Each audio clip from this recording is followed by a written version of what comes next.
नमस्कार मित्रांनो, आपल्या नवीन व्हिडिओमध्ये स्वागत आहे. आजच्या या व्हिडिओमध्ये आज आपण माहिती पाहणार आहोत बृहन्मुंबई महानगरपालिकेचं सामान्य प्रशासन विभागाचं आजचं म्हणजेच दिनांक 8/4/2025 एक नवीन परिपत्रक आले. तर त्याचा विषय काय, तर अनुसूचित जमातीचे जात वैधता प्रमाणपत्र सादर न केल्यामुळे किंवा अवैध ठरल्यामुळे अधिसंख्य पदावर वर्ग करण्यात आलेले अधिकारी कर्मचाऱ्यांना सेवा विषयक व सेवानिवृत्ती विषयक लाभ मंजूर करण्याबाबत. या ठिकाणी पाहू शकतो, जवळपास आपण साधारणतः 9 संदर्भ दिलेले. तर यामध्ये काय माहिती आहे ते पाहूया. तर त्यामध्ये माहिती काय दिली, ते माननीय सर्वोच्च न्यायालयाने सिव्हिल अपील क्रमांक 89/28/2015 chairman and managing director FCI आणि इतर विरुद्ध जगदीश बालाराम बहिरा व इतर याचिकामध्ये 6/7/2017 रोजी मागास जातींना असलेल्या आरक्षणाच्या आधारे शासकीय सेवेत दाखल झाल्या व त्यानंतर जातीचे दावे अवैध ठरलेल्या व्यक्तींना शासकीय सेवेत संरक्षण ठरत नाही असा निर्णय दिलेला आहे. आणि या निर्णयाची राज्यात अंमलबजावणी करण्यासंदर्भात साधारणतः 21/12/19 मधील नमूद अनुसूचित जमातीच्या अधिकारी कर्मचाऱ्यांच्या सेवा अधिसंख्य पदावर तात्पुरत्या स्वरूपात 11 महिन्याकरता किंवा 11 महिन्याकरता किंवा ते सेवेत राहिले असतील तर ते ज्या दिनांकात सेवानिवृत्त असते त्या दिनांकापर्यंत यापैकी जे आधी घडेल तोपर्यंत अधिसंख्य पदावर त्यांना वर्ग करण्यात आलं. करण्याबाबत परिपत्रक 20/1/2020 अन्वये ते खाते आणि विभागांना निर्देश देण्यात आले होते. आता त्यानंतर दुसरा मुद्दा काय, तर सदर जे काही अधिसंख्य पद होते या पदांना 27/11/20 त्यानंतर 28/11/21 आणि 14/10/22 रोजीच्या शासन निर्णयात मुदतवाढ देण्यात आली होती. आणि हे सदर शासन निर्देश अनुक्रमे जे काही या ठिकाणी परिपत्रकांचे नंबर दिलेत आणि वर्ष दिले, त्यांचे तारखा दिलेल्या आहेत. 9/12/20, 9/11/21, 27/10/22 अन्वये प्रसारित करण्यात आलेले. आता तिसरा मुद्दा आहे. 21/12/19 शासन निर्णयानुसार ज्या अधिकारी व कर्मचारी यांनी अधिसंख्य पदावर वर्ग केले, म्हणजे काय 21/12/19 निर्णयानुसार जे काही अधिकारी व कर्मचाऱ्यांना अधिसंख्य पदावर वर केलं अशा अधिकारी अधिसंख्य पदावरील जे कर्मचारी आहेत यांना सेवा विषयक म्हणजे त्यांना पदोन्नती आणि अनुकंपा धोरण वगळून, म्हणजे त्यांना पदोन्नती प्रमोशन भेटणार आणि अनुकंपा नाहीये.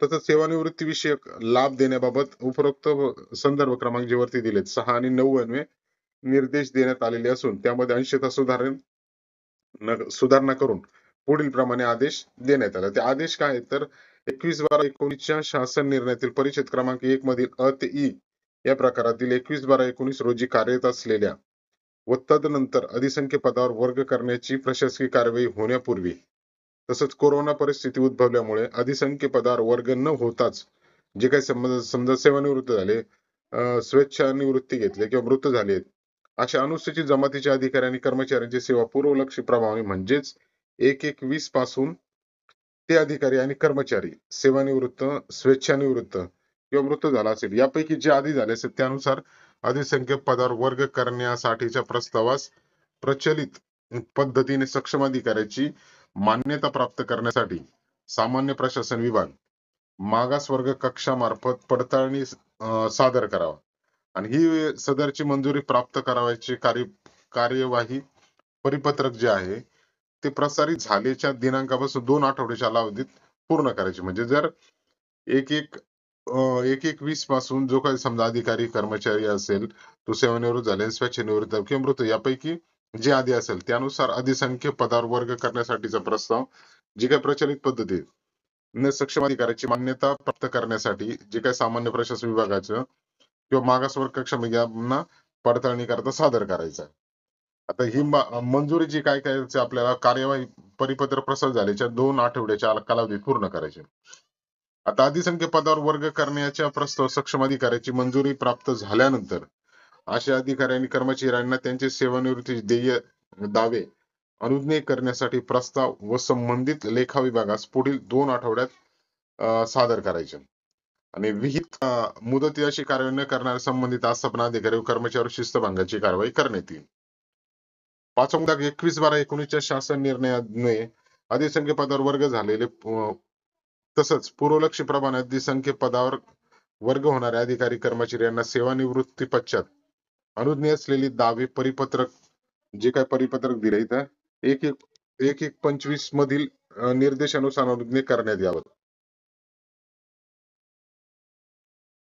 त्यानंतर 21/12/19 पुणे आरक्षणाच्या आधारे शासन सेवेत नियुक्त झालेले परंतु जात प्रमाणपत्र अवैध ठरलेले किंवा सादर न करता 21/12/19 पूर्वीच जे काही सेवानिवृत्त स्वेच्छानिवृत्ती किंवा मृत्यू झालेले अनुसूचित जमाती प्रवर्गातील अधिकारी कर्मचारी यांनी दावा केले जातीचे जात प्रमाणपत्र पडताळणी कर संबंधित जात पडताळणी समितीकडे दावा करून त्याची पोचपावती आस्थापना विभागात सादर केल्यास त्यांच्या सेवानिवृत्तीच्या दाव्यापैकी भविष्य निर्वाह निधी दावा हा परिपत्रक MBC 971 25/5/21 अन्वये द्यायचा आहे त्यांना.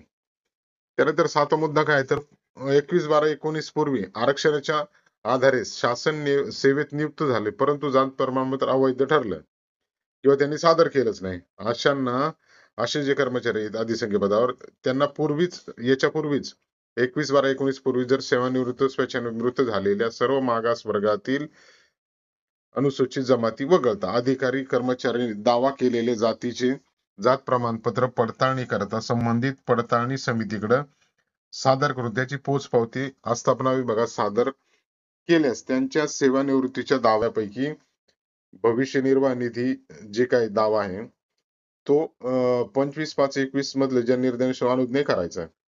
म्हणजे हे कशा प्रकारे करायचं ते 25/5/21 याच्यात दिलेले आहे.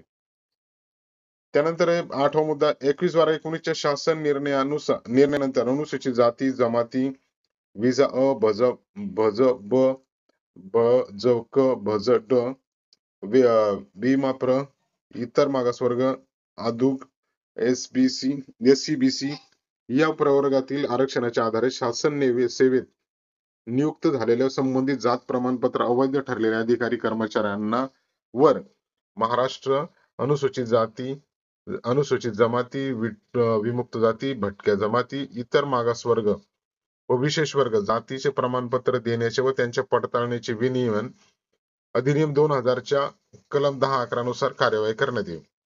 अशा प्रकारचं जे काही परिपत्रक होतं आपलं तर पाहिलं सामान्य प्रश्न म्हणजे अनुसूचित जात जमातीचे काही जातवाद प्रमाण सादर न केल्यामुळे किंवा अवैध ठरल्यामुळे अधिसंख्य पदावर जे काही अधिसंख्य पदावर त्यांना वर्ग करण्यात आले त्या कर्मचाऱ्यांच्या सेवाविषयक सेवानिवृत्तीविषयक लाभ मंजूर करण्यासंदर्भात एक महत्वाचं परिपत्रक होतं. तीच आपणास माहिती देण्याचा प्रयत्न केला. मित्रांनो, व्हिडिओ आवडल्यास लाईक शेअर आणि सबस्क्राईब करायला विसरू नका. धन्यवाद.